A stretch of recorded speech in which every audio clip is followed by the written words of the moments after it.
Good morning, everybody. It is the 26th of November, 2022, Saturday. And, well, I'm off to a good start. I got that part right. And I would like to respond to one other person that puts up YouTube videos. And I believe he's Russian. And, I don't know if there's that much information about him. He's more of a person that puts out a lot of fabulous information rather than talking about himself, so I don't even know if he's Russian. Maybe I could look on his channel and find out more information about him, but I looked and just kind of briefly, but I'm more interested in the information he puts out. Very, fantastic guy, fantastic information, really, I don't know. It's just informative, I'll just tell you that. But his name is Martynov. Let me admit, Andrea Martynov. And this video that he puts up a lot of good stuff. I just recently discovered him. Somebody on my channel, a person that makes comments, told me about this person, Anita. And she's, I don't know if I could even remember to say her name right or if I would even pronounce it, but anyways, a naturalized American. But she's giving me a lot of fantastic comments and tips and things like that on where to get good information. But the video that Martynov put up this last time, it's called Supply and Demand in Real War, and there's a lot of information there that I had put it out in my channel, but I got a lot of that information partly from my own experience that I put out, and he corroborates that in this video. And some of it, of course, I got from other sites as well, other channels. And it's based on my experience. It's not that it's any experience of mine of any recent events, but it's just my experience of being in the U.S. military and knowing how things actually work there. And you get a lot of that, of course, from say Colonel Black or Scott Ritter and Douglas McGregor. And of course, there's probably some others too. I was only a non-commissioned officer, so I wasn't any of these kind of ranks like colonel or major or anything. And Scott Ritter, of course, is amazing that he was just a major, which is not really that high in the officer ranks, but he had a huge responsibility. And even Colonel McGregor, when you have a rank like as colonel, as opposed to being a general, or major as opposed to being a colonel or a general, and you have these great positions, it really shows that you're actually very good, and you're not getting these sort of charity promotions and medals and things like that. We have a lot of people like that in the military. They just kiss the right backside, and you get medals and promotions and all that. And you see that all over. I've seen that in the police forces as well. People that are terrible officers, and they get the promotions and they get awards and all kinds of recognition, partly based on maybe their family or like some women, of course, get you know how that works, and maybe even some men nowadays in this LGBTQ plus whatever type world. So anyway, that's how things work, as you know. So, but anyway, this Martynov, what he was mentioning in there that I took note of, that I was mentioning on one video, I think about 3 months ago, that you're going to start seeing submarines, Russian submarines spotted somewhere in the Atlantic, and I might have even said off the coast of the U.S. If I didn't say it, of course, I thought that, that there would be some there, and it was my estimate was because, or my prediction was because of some provocations by the United States towards Russia, and then these submarines had left the Black Sea all at one time, for some would say no apparent reason. It's not like a submarine is leaving because of safety reasons, because they're well hidden, and they're some of the these, I don't know, as you know, a submarine is going to be in a much better position in any time of war or global war or anything than at any place. It's when you're a soldier, you probably really don't like to be on a submarine. It's probably not just for claustrophobic reasons, but for any other kind of reason. But if there's a war going on, maybe that's just exactly where you'd want to be. if there's a global war with nuclear weapons or something. But anyway, he had shown a map and shown that there were like out of 5 submarines with nuclear weapons, armed with nuclear weapons. There are 2 of them off the near coast of the United States, and I believe there was one of them off Newfoundland. One of them was kind of in the middle of the Atlantic, I guess. Maybe you'd say between maybe Gran Canaria and Bahamas or Bermuda or something like that. And then there was one up in the North Sea, I believe. Well, maybe it wasn't the North Sea, but it was up near Scandinavia. I think it was matter of fact, now I remember, it was off of Finland and Norway up there. So, and then of course now Sweden be going into NATO. It's I don't know if that has any bearing on that or not, but it's I'm sure they have their tactical reasons for having a submarine station there. And yeah, just to show you something very shocking, right behind me here, as you see Ukraine, seeing the colors, and I guess they're going to get ready to paint the blue on here. It's a rocket, and probably for dual use. You could probably convert this to carry in nuclear weapons or even for a space program, as you see. So look at that sneaky stuff. You just have to trade that orange in for some blue, and you know who made that. I highly suspect that, and you all know that too. So anyhow, Martynov was also mentioning that there is a U.S. private contractor military group called I guess they call it the Mozart Group, and he was mentioning, of course, it's just like a spin-off from the Wagner Group that Russia uses. It's very effective, very well trained,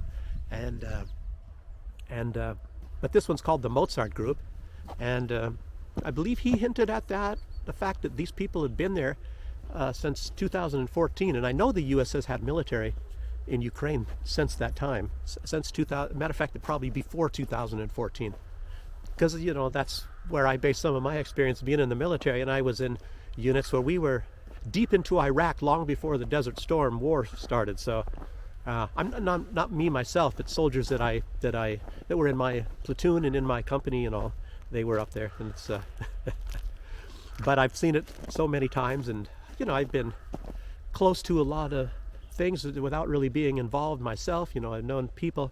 I was in a headquarters company once because I was working directly for the commanding general of armed forces in Germany, and in the company that I was in, we had a lot of the offices were very high, and from a lot of departments, and we had people like Bradley Manning, that did that kind of work, and I was very, I don't know, I don't want to say close, because I'm not homosexual or something, but anyway, I had seen this person very, very often. He was a friend of mine, actually. I'll just say he's a friend of mine, and told me a few sort of shocking things, and it's but it has nothing to do with any of these incidences going on today, and then there was some other things. There's some agencies, much like CIA or FBI, but they're military branches of it, and I guess, as you probably already heard, it's not just NSA and CIA and FBI and all, but I think there's 17 U.S. Intelligence agencies that they list at least, and there's probably a heck of a lot more. There might even be, who knows, at least 10 military intelligence groups, and they're not anything to sneeze about either, because that plays an important role of whether we're going to go to war or not, So, and like there's like a group in the military, at least in the U.S. Army, called CID, which is the same alphabet letters that the British use for their I don't know, FBI maybe or something like that. It's a criminal investigations department. I'm assuming that's what those letters stand for in the U.S. Army as well. I never paid any attention to that. It wasn't any interest to me, so it's not like I was going to have anything to do with those guys. But the CID and the U.S. Army were is just mostly to investigate maybe some things that happened amongst troops or within the military like that. So it was nothing to do with any foreign diplomacy or anything. But anyway, he mentions this Mozart group, and then I saw from another source, it was, if I wrote it down here, let me find it. I probably didn't write it down. No, I did probably write it down. I know I did. Plus I'm getting to have a little bit of a Brandon sickness here. Oh yes, it was the leader of the Wagner group. He was doing an interview for a Helsinki paper. I think it's called the Helsinki Sanomat, and he was mentioning some of the personnel in the Wagner group. You know, you hear about Russians and that they're recruiting from prisons, and of course that's probably true. But I was thinking the Wagner group was maybe something like the size of a company, like maybe 200 soldiers or whatever. But it seems like it's a lot bigger than that, because they were asking him some questions, and he was mentioning they have somebody. They asked him if there's any Finnish soldiers in there. He said there's 20. And he also mentioned the fact that there is a former United States Marine Corps general in the Wagner group, and there's Czech people. And they call this battalion with foreigners, or at least the company. I don't know if it's a battalion. If he has a battalion of foreigners, you know, but they call it I think they call it the British battalion. And if it really is a battalion, you know, which is 1,000 foreigners, that's very significant, because then you can imagine how many Russians they have in that group. So it's quite a formidable force. And along with that, I was watching the Duran, and Alexander Mercouris was mentioning that the intelligence people that he has been in contact with has been mentioning that Ukraine is sending large forces now to Bakhmut because it's nearly fallen to the Wagner group. So it's very precarious, and when that falls, of course, it's highly believed that the Donbass is going to easily be taken in its entirety by Russia. So Ukraine can't lose that, and of course their forces are being depleted everywhere. And then there's even intelligence saying that the Russians are advancing all along the line. But I hear a lot of things, and Alexander Mercouris puts out a lot of things, and he doesn't say what's true and what's not true, because he's just getting it, coming to him from his seat in London, and he's not there on the ground, but I would just go by suspicions. And then there was somebody, I can't remember the name, but some general, I believe, that was commenting, and they were saying that there's going to be well, he was saying that they're going to have a force coming from Belarus, maybe do a pincer movement, or I think they call it pincer, against Ukrainian forces, maybe in the Kharkiv region, and I'm not sure if he was saying on Kiev or West Ukraine or whatever. But anyway, that's kind of ridiculous, because the Russians have 9,000 troops there, and Belarus has unseasoned maybe 50,000 or so troops in the entirety of that major part of Belarus. And I think there's like maybe 70,000 at this time soldiers in its entirety in Belarus. So they're not going to be sending any force there. And if it was a force, even if you used every soldier that's in Belarus along with this 9,000 Russians, it's not really enough to be having some kind of an effective attack on that part. So it's not really not going to happen. It's kind of ridiculous. So I'm just curious here. So that's just what I have to say about that. So anyway, but you should check out his site. He comes up with a lot of good information. He knows his weapons really, really well. He knows so much about, it's like about these computer chips. I saw another tape that he made, and I think some European leader came up and said that they're, everybody's talking about this, how ridiculous it is, how the Russians are going to take computer chips out of washing machines or whatever and put it in missiles. And yeah, I don't know what Alex Christoforou from the Duran. I'm sure he must have used that in one of his clown world sort of things, But I'm wondering when they're going to start taking the computer chips out of these coffee machines and putting them in missiles as well. And anyway, I got to talk about Alex Christoforou and a video he just made, I think yesterday or the day before. So that was really comical. But I'll get to that. But anyhow, I should also tell you that I'm going to act like a model today. I have I'm wearing, look at this. Look at this sweater, you know. And is it getting colder in Ukraine, as you know? And Zelensky's wife was, I don't know where she was. She went somewhere like Washington, D.C. and was talking about how her and her husband are willing to suffer for years, you know, in the cold and without electricity and with the lights out. Suffering of the people. They're always going to have lights. They're always going to have heat, of course. But they're willing to suffer watching the Ukrainian people go without heat and electricity and lights and all that. So it's a sacrifice they're willing to make to watch the people suffer there.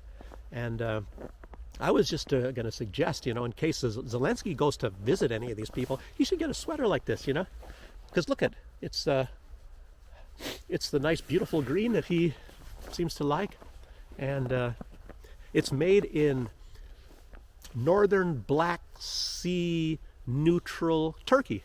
Turkey makes these, so, and they're sort of a neutral country, so, you know, it helps a little bit with that, with the virtue signaling, as you know. You can buy these sweaters, and you know, you can virtue signal and say you're part of this. And also you should realize that green, when you say the color green in the Russian language, it's called zelony. If you say it in the Ukrainian language, it's zeleny. And if all you have to do is put a sk in there, and you have a Zelensky sweater. And if you like to go skiing, you can wear these for skiing, and you can ski and virtue signal by wearing one of these to a ski trip. So you can be wearing a Zelensky sweater. Yes, yeah, you don't have to worry about anything, and nobody should make you feel guilty then if you're not sending a bunch of money, you know, cut some wood or something and send it to Ukraine. And it's a strange thing, because I was thinking that Ukraine had enough gas and fuel and coal and everything else to go through the winter, and almost 2 winters. And I'm sort of wondering, because they even said that, and I'm wondering what the heck, either that was a lie, or did they send their energy supply to somebody else for some certain reason, for like a payback or whatever. You never know what's going on in the world, you know. And as everybody talking, there's so many vlogs out there, and nobody's really understanding what the heck these European leaders or even American leaders, you know, what's in their heads. They come up with this stuff. Like, where do they come up with this computer chip crap out of washing machines, you know? Oh, but yeah, I got myself a little bit of sidetracked there. But this Martynov, when he was talking about, and he said that Russia has been making there's computer chips domestically since at least, like, I think 2014. And so whoever's coming up, you know, I don't know, is it just a political thing, or is it the intelligence from the West that thinks this stuff with these computer chips? I really don't know, that they're running out of computer chips. They said that Russia's been going to be running out of missiles. They said that way back in March. So if this is all a bunch of really crazy, nutty stuff, you know, it just tells you that people in the West, you know, all these politicians and all that, don't know what the hell they're talking about. You know, I mean, come on. So how can you believe anything that these people are saying? But yeah, I was going to mention something about Alex Christoforo. I just laughed my ass off. Am I allowed to say ass? Oh, anyway, I said I laughed my ass off yesterday when I was watching this. He said he went out to get a coffee. Where did I write this? He said he went out to get a coffee, you know, and he drank his coffee and all that sort of thing in Athens, Greece. And he went up to pay, you know, and he said he's decided to put a price cap on the price of his coffee, that he's going to pay 5 cents for it. You know, and it was such a funny video that he said that he was thanking the European Union and Ursula van der Crazy, but she's now got a new name, you know, for coming up with this idea of a price cap, you know. And I'm just wondering why everybody's not going to be using this price cap for everything they do. you know. Yeah, Barbosa van der Crazy, Ursula Barbosa van der Leyen, Barbosa van der Leyen. Yeah, whatever she is. But anyway, it's Strasvida. But it's very, very fascinating that that they come up with this new stuff. And he was mentioning, and I didn't catch it either, of course, but he didn't. You know, even a great mind like these guys from the Duran, he didn't catch this, which I didn't catch. But this designation of calling Russia a terrorist state now, somehow being in that category, it allows them to now steal all the money that these assets, that the value of these Russian assets that are being frozen. You know, it's pretty cold, so I guess they are frozen. So the assets are, I'm freezing my assets off out here. No, it's actually not that cold. But anyway, all of these frozen assets from the Russians are now going to be unfrozen. And as they say, they're going to be using it to rebuild Ukraine. And and if you ever watch how this funding goes, when they're rebuilding, or when they're sending even the funding now, any kind of funding that goes to Ukraine, and if you've been in like these organizations, like a government organizations like the U.S. military or whatnot, they have a lot of people, or any government, even in the Caribbean, I saw this myself. But you get these offices set up, and you get a whole bunch of people sitting around in their white shirts and ties or whatever like that, and a huge portion of that money goes to big salaries for these people before it even gets to wherever the place is that the money is supposed to go to. So it's like 25% of it is going to be siphoned off into offices of people supporting their staffs and having board meetings and all that sort of stuff, and before it even gets to the place that it's supposed to go to. You can just look at the size of the European Union Parliament, and wonder what this all costs, to get an idea of what I'm talking about. And you think these people are getting paid peanuts? They're getting paid huge salaries. You and I would be amazed at getting whatever those people are getting paid.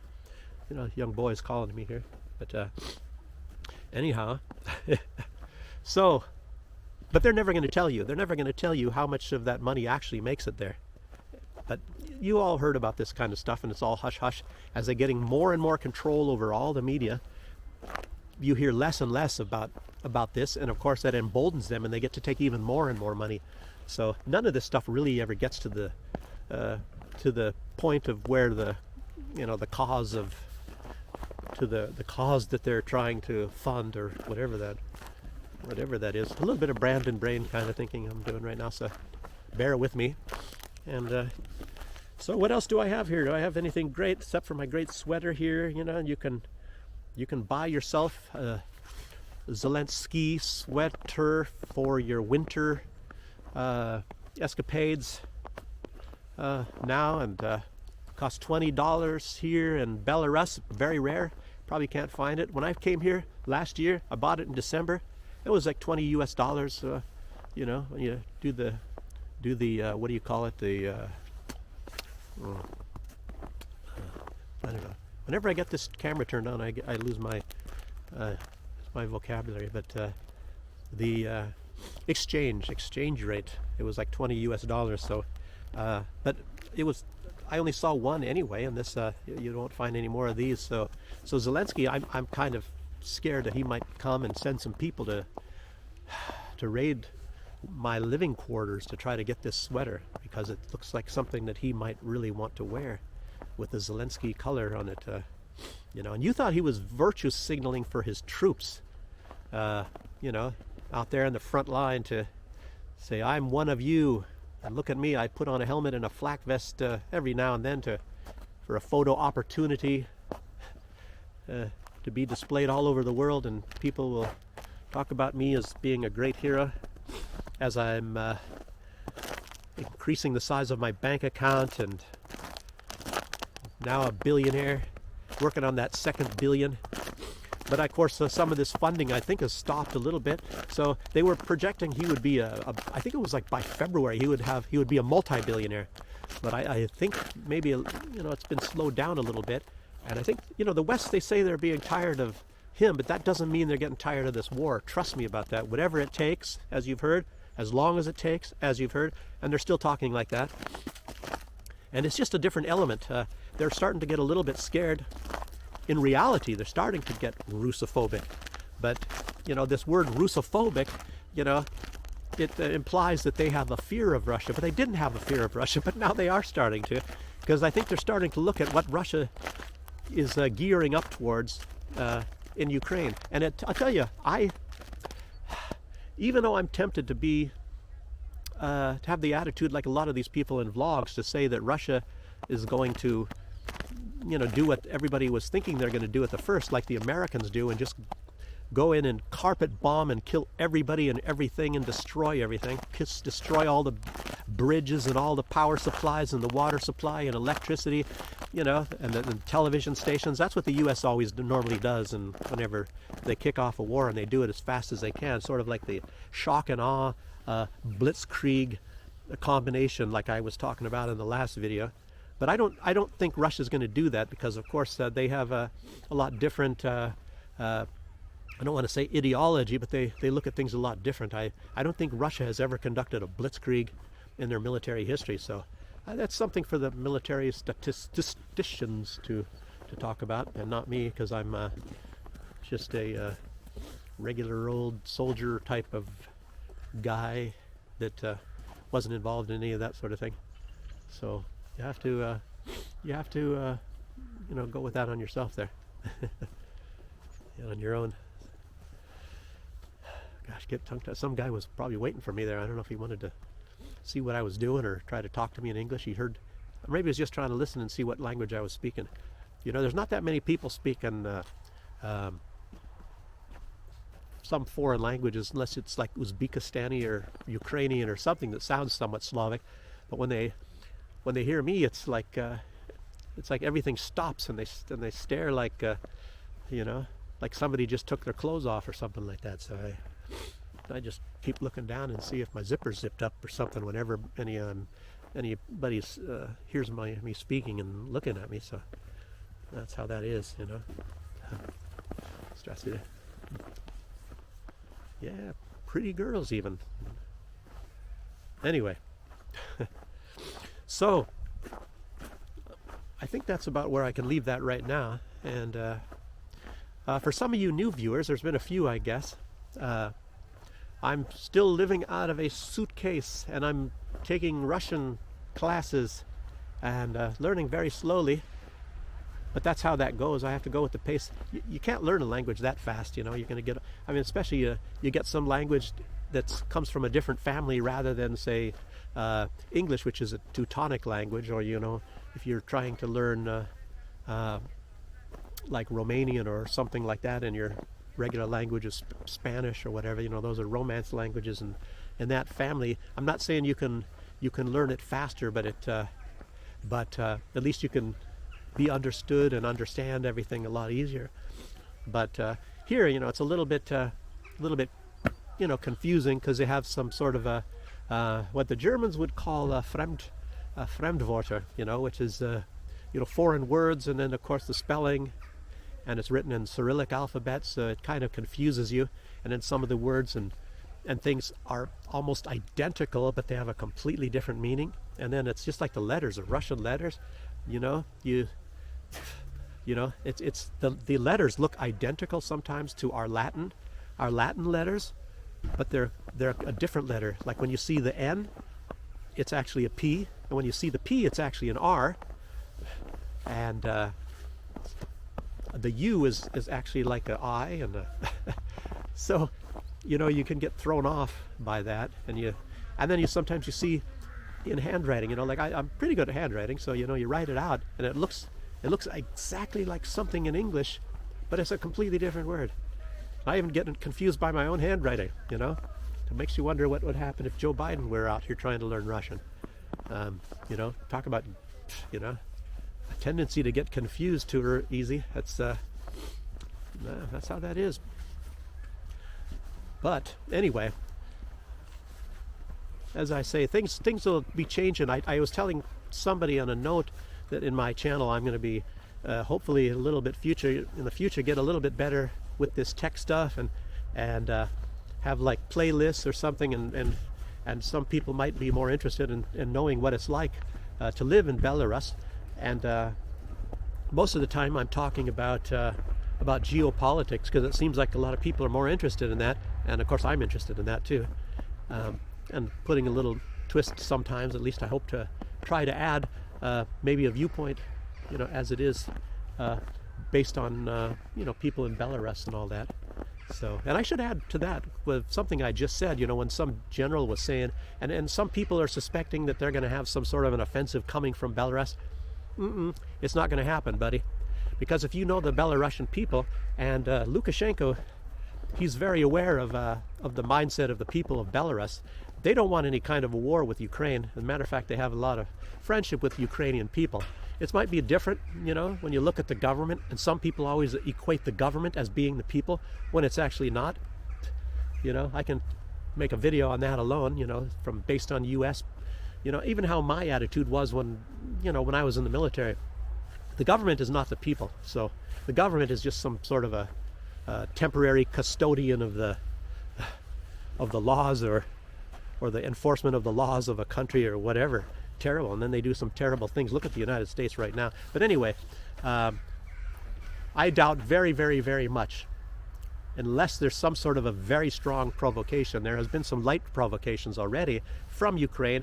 They have had a few minor terrorist attacks in Belarus, and it may not have been mentioned in any kind of a world press, but of course a few things did happen here, and they've been fearing that there might be some things like there was at one time, I don't know, not from Ukraine, but from some Western funded opposition group. They made a terrorist bombing in the metro and killed a lot of people, and since that time we've had a little bit, I wouldn't say a police state. It's just some people in uniforms, and of course they're trained to watch out for any sort of a possibility of the similar thing happening again. So, but very courteous people, and you have to send your bags sometimes, some people, through a if you're having a big bag, for example, through a detector, and they can look inside and see what's in your bag. Very courteous, very courteous. They say thank you very much and all that sort of stuff. Some countries, the police aren't allowed to be friendly and nice, but they are here, so that's actually a good thing. But anyway, so let me just end this thing, if I can ever stop and shut up talking here. But if you're new, then subscribe, please, and like I say, things should improve in the future. With maybe the way I do things. So, thank you very much.